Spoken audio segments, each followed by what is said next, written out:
Film city Noida स्थित मारवा studio में चल रही 18वें ग्लोबल फिल्म फेस्टिवल में पहले दिन के तीसरे सत्र में क्या फिल्म इंडस्ट्री बाहरी प्रतिभाओं को स्वीकार कर रही है, इस विषय पर चर्चा की गई।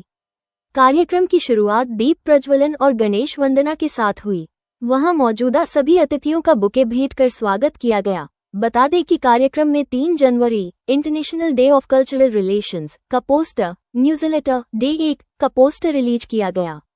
साथ ही AAFT school of still photography की कॉफी टेबल बुक का विमोचन किया गया और Indo Sri Lanka film and cultural forum के पोस्टर का भी अनावरण किया गया।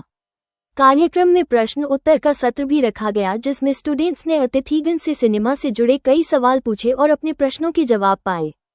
इस अवसर पर डॉक्टर संदीप मारवाह द्वारा अतिथियों को हिंदी सिनेमा भूषण, हिंदी सिनेमा गौरव, हिंदी सिनेमा समर्थक, हिंदी सिनेमा संरक्षक तथा फेस्टिवल मोमेंटो प्रदान कर सम्मानित किया गया। It was an amazing experience. Unfortunately, because of work, I couldn't spend more time or come earlier. But the little bit of time I spent here, I found it fascinating. This is my first time at this film festival, and to see how it unites people who have creative hearts in every conceivable field, whether it's music or whether it's art or whether it's cinema, fashion design, and like the entire spectrum is absolutely incredible. It's an amazing experience, and I really look forward to participating in this festival in the years to come as well. Thank you so much. It's a very marvelous and amazing, means दिल बोले भाव, बहुत अच्छा event था। और जिस तरीके से संदीप मारवा जी बच्चों को इनकरेज कर रहे हैं आर्ट एंड कल्चर के लिए, वो मार्वेलस।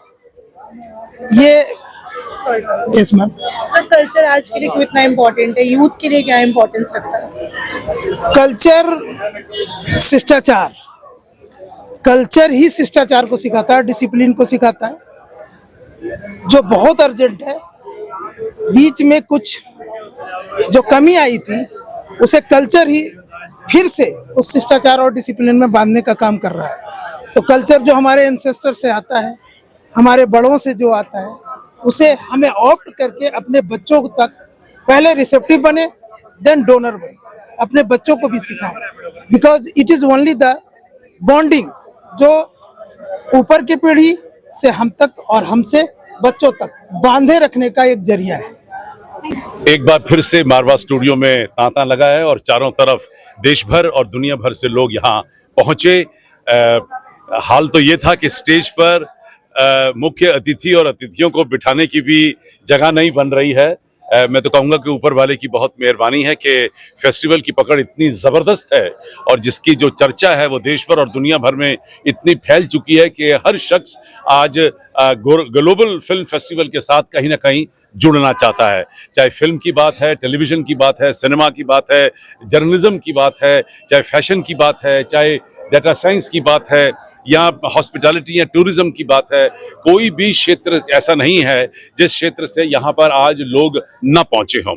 और पिछली बार की तरह इस बार हम लोगों ने फिर से एक बार फूड फेस्टिवल इस पूरे फेस्टिवल का हिस्सा रखा और विभिन्न देशों के तकरीबन 17 देशों के आज खानों को परोसा गया और जिनको ओपन करने के लिए, इनॉर्गेट करने के लिए विभिन्न देशों से उनके ambassador, high commissioners, diplomat, cultural counsellors यहाँ पहुँचे। ये सब देखकर फिल्म, टेलीविज़न और मीडिया इंडस्ट्री के चर्चित और नामी गिरामी लोग भी थोड़े से दंग तो रह गए, क्योंकि एक साथ इतने सारे एम्बेसडर्स और हाई कमिश्नर्स को शायद कम लोगों ने मेलों में देखा होता है। और सेशन दूसरा बड़ा ज़बरदस्त रहा, जिसके अंदर चर्चा चली और बहुत सारे सवाल पैदा हुए, क्योंकि इतने बड़े चर्चित लोग मंच पर मौजूद थे। स्टूडेंट्स चाहते थे कि उनसे, उनके मुंह से उनकी कहानियां सुनें कि किस तरीके से उन्होंने ज़िंदगी में कामयाबी हासिल की है। और यही एक बड़ा मकसद था आज के इस सेशन का, जिसके अंदर इन तमाम लोगों का जो इंसाइट है, यानी कि जो आप बीती है उसको मंच तक, आम जनता तक और लोगों तक पहुंचाना। और मुझे लगता है कि ये दूसरा सेशन भी आज का बेहतरीन और कामयाब रहा। खूबसूरत रहा और इतने सारे लोगों को एक साथ देखकर मन मुग्ध हुआ है। और ख़ास तौर पे जो फिल्म बफ्स हैं यहाँ पे, जो फिल्म लवर्स हैं, जो फिल्म स्टूडेंट्स हैं और देश भर और दुनिया भर से जो लोग यहाँ पहुँचकर हिंदुस्तानी फिल्म फ्रेटर्निटी के लोगों को जो मिल रहे हैं, उससे आज मारवा स्टूडियो का, AAFT का और सबसे ज़्यादा international chamber of media and entertainment industry का नाम हुआ है।